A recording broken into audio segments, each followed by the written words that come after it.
This question is titled, can I write functions in SQL? Because I can create types in SQL, and that's kind of like a programming language. But the other thing I can do in programming languages is I can write functions. And so you kind of seen me do this before as part of a larger discussion that we have had. For example, if I have this table that contains entities that are categorized in some fashion, and I have a particular analytical query like, what are the entities subject to the category that happens to have the maximum total value? Well, that's the case where I need some sort of intermediary. I need some sort of variable. If you ask me, give me all the names of all the elements in the category with the highest sum value, all the names of all the elements in the category with the highest sum value, well, what I'm probably going to do is I'm probably going to say, well, let me first look at all the categories and see what the sum values are. Okay, so here I have, and let's comment out this last query. Here I have these categories and their sums. And I need to feed this data somewhere else.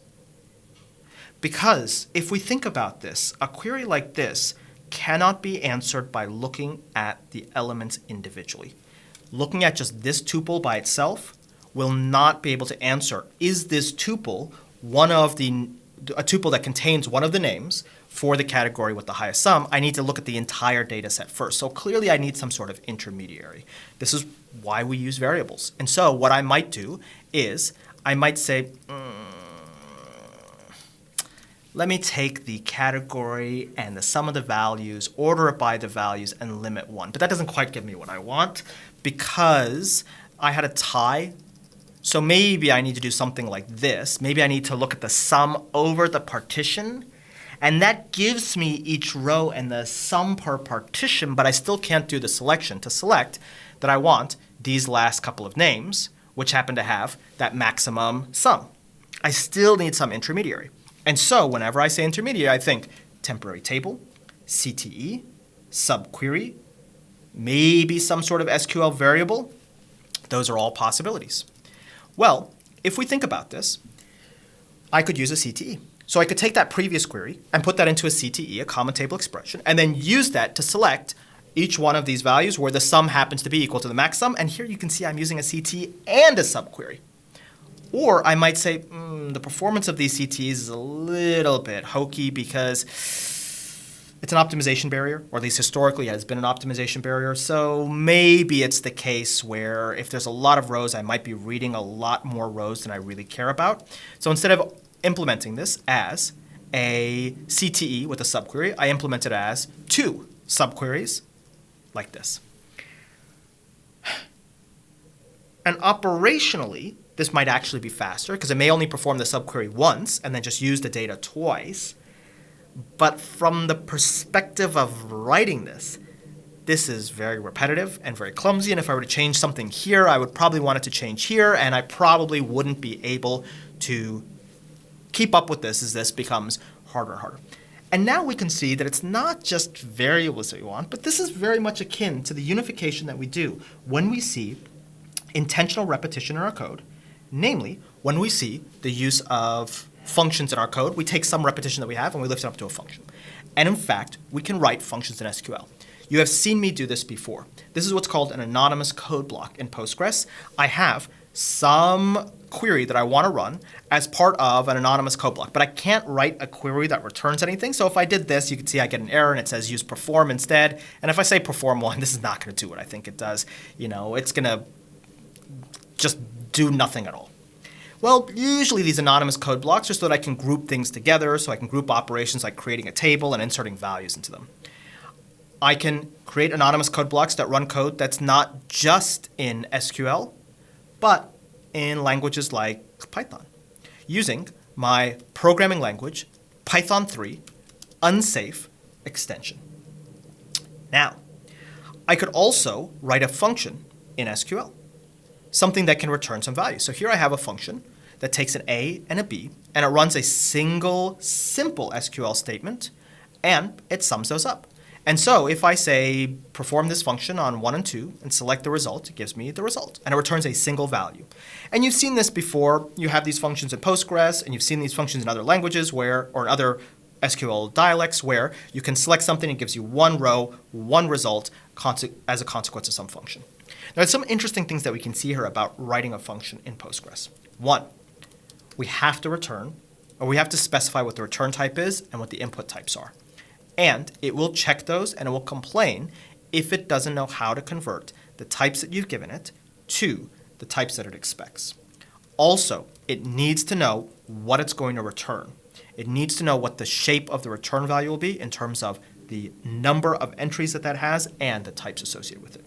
And you can see some interesting things that Postgres allows you to do, like mark this as an immutable query. We'll talk about what that means in a moment.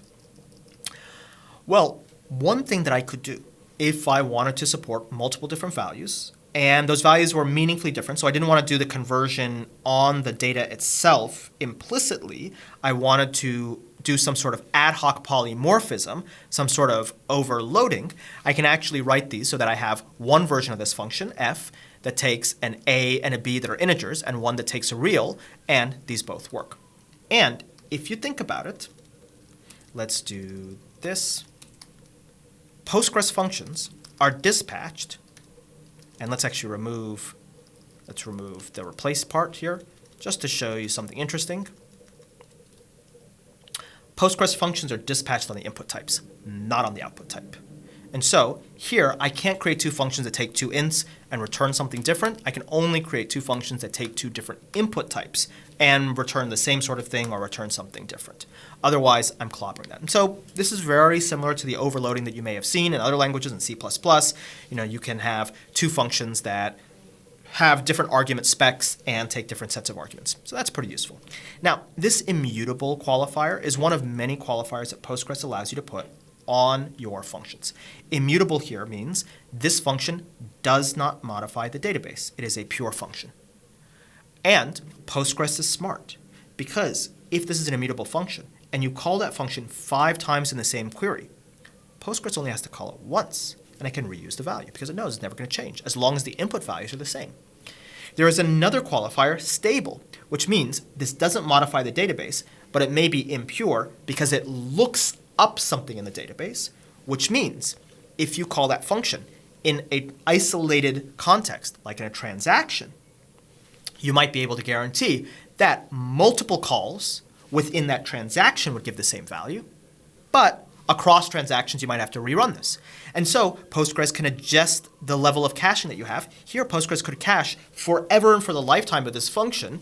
These two input values will always determine this output value. Here it would say, okay, for the lifetime of just this transaction, these two input values give this lifetime value. And of course, there is a default qualifier, volatile, which means make no assumptions whatsoever. There are other shortcuts that Postgres can take. You can specify that the function returns null if any of the inputs are null, in which case Postgres doesn't even bother to run the function in the first place. It'll just return a null. You can specify certain things related to the security of this function, whether it leaks data or not, and so forth and so on. And so these are interesting qualifiers that the core languages that you use, like Python, gives you no sense of whether something is pure or impure, no ability to track or manage or to assert that. But Postgres says if you're going to embed this, we can also make use of some information that you annotate in order to allow this to be performed more efficiently, in order to make use of whatever benefits we get from purity. Now, here is a slightly different function. The previous function was written in raw SQL, so it was just a single SQL statement that I'm going to run. Here, this is written in PL/PG/SQL, which is the procedural language built into Postgres. And here I begin to have more of the constructs that I expect, things like variables, things like if, else, and return statements. Obviously, in SQL, you have the case statement, but here I actually have real if, else statements. I have real looping. I have most of the things that I expect from my standard procedural language. Here's one unfortunate thing, however. Whereas the SQL might be something which, if I were to call the function within the context of an existing query, Postgres might be able to fuse those together and might be able to form optimizations. When you drop down into things like PL/PG/SQL, you do lose the ability to optimize or to rearrange or to change what the execution plan of this would be, because Postgres will stop having the ability to look past we'll stop having the ability to kind of look past the function boundary into the internal details. And certain things like modalities, switches, for loops are things which may not be rearrangeable or optimizable, or you might not be able to do things like predicate pushdown through those. And so when you start using PLPG-SQL, you do have a greater availability of syntax and structures, but you lose the ability to kind of pierce the veil and perform optimizations through them. But you do have some nice benefits, like you can have regular old variables. I can say, here's a C that's used in this, and C is equal to A plus B. Isn't that great?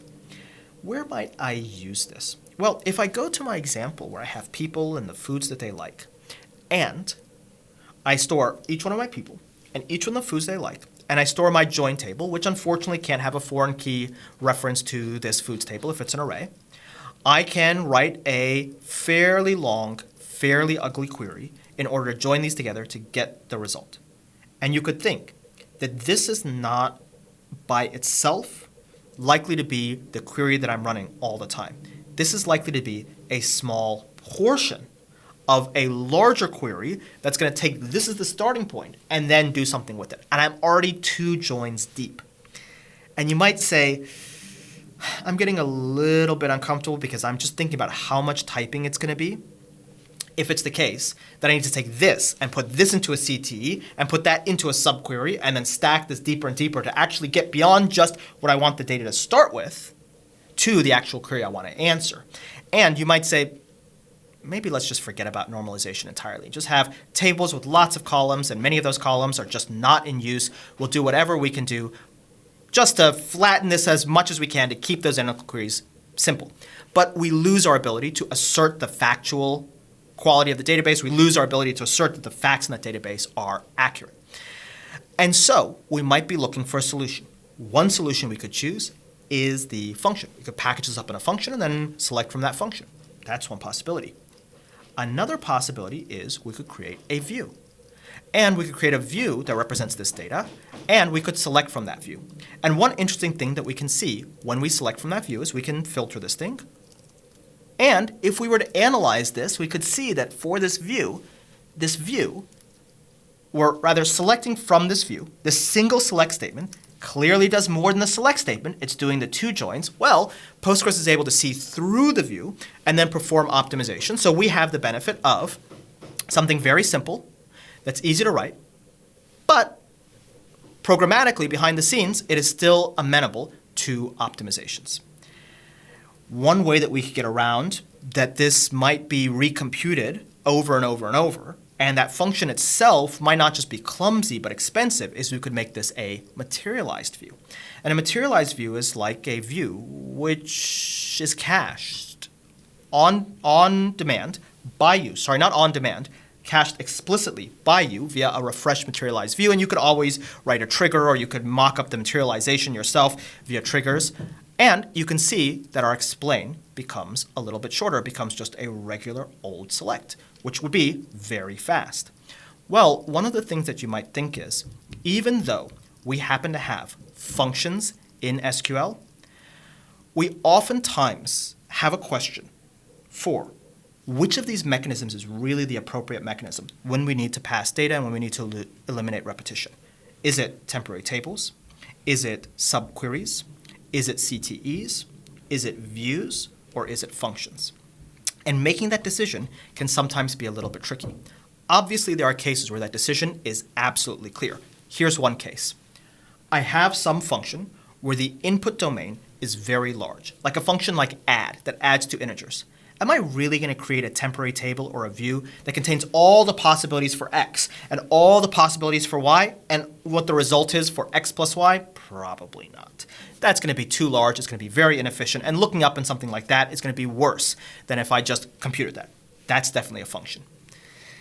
Would I write a function where the input domain is very constrained and the size of the total thing is very small? Well, that sort of gets on to a middle case, because you can think if I wrote this as a view, I get most of the benefits of the function, but I don't have to perform the and I'm still performing the computation. So I guess there's not that much. If I wrote as a materialized view, if the data doesn't change that often, then I get the benefit of having it automatically cached. And so there is some spectrum. Here's what you can think. Oftentimes, when you want to write a function, either you're looking for a combination of SQL statements that otherwise cannot be expressed as a view. So for example, you're forced to use PLPG-SQL because you want to do multiple selects, multiple updates, multiple inserts. You want to check one thing and then use it, and then check something else and use it, and there's no way for you to coerce that into a single statement with a bunch of CTEs. Or you want to use a programming language other than SQL, other than PLPG-SQL. You want to use something like Python. Well, that's going to be difficult to do, except in the context of a function. You may often find yourself using views together with functions, and I want to show you what this might look like. If you'd like, I want to show you something very provocative. And it's going to start off really simple, but it's going to get really weird really quick. Let's say I have a bunch of entities, each name, each category, and a value. So I have entity ABC, entity DEF, entity XYZ, categorized with some corresponding values. Let's say that what I have is some Python code that I'm going to write into a file called mytypes. And this Python code is very simple. It's just a data class that specifies a name, a category, and a value. So this just exists somewhere on disk. No big deal. Let's say I have a type that is very similar to that data class. I have the corresponding type for this thing. I have a name, a category, and value at the Postgres level. And let's say I decide to write a function. And the function I decide to write will import from that module I just created, take entities of this Postgres type, implicitly and automatically convert them to dictionaries with name, key, value pairs, because that's how Postgres figures out what that transition boundary between the Python universe and the SQL universe is when it's calling these functions, constructs one of these data classes, pickles it, and gives you the byte level data. Which means if we take a look at something like this, here, if we have ABC with 1, 2, 3 and some category, we don't even have to specify what the type of this thing is. It'll automatically convert this to a entity type, which will then automatically be converted into a dictionary with name with key value pairs, which then can be automatically turned into my data class type, which can then be dumped as a pickle. And you can see this is the pickle data for that particular type. And because when I'm doing pickle, I need to have access to the original source code defining all the types in a common place, which I do because I store it in a particular location. What I could do is I could write a temporary view, called ORM entities. And in this view, I could take from my original table and extract from it the columns that I might use for faceting or easy selection. And I might have one more column in that, and that column is the consequence of calling this pickle function on the contents of this table. Now, it would be really nice if I could say pickle the entire contents of this table, but I can't, because one of the things that we know is that our rows in an SQL database really correspond to tuples in some tuple space, and there's no inherent ordering of those. We have to assert the ordering via an order by.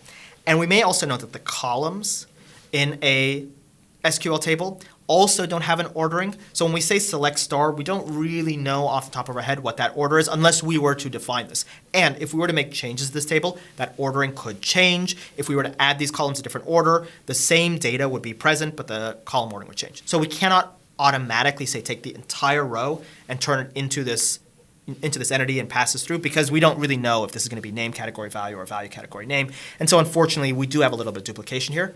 But what we end up with is something very weird and I think very controversial. We have a view that relies on a Python function that pickles the data. We have an ORM that doesn't involve anything but a single data class representing what the underlying type is and a single Postgres type representing the compound type. We have an ORM that exists in our database, not in our application, because we can actually select from this database table and get the pickled objects back out. And as you may have seen when you use your different accessors, you may have seen things like a named tuple cursor for your database accessors. We could just write a pickle cursor that takes the result, grabs that object column, unpickles it, and you would have the ability to, in a faceted fashion, select the objects from the database that you want and get Python objects back out without having to write anything that looks like ORM code, just having to write one data class in a shared location that your Postgres database can see and your application can see. That is pretty weird, isn't it? That's pretty wild.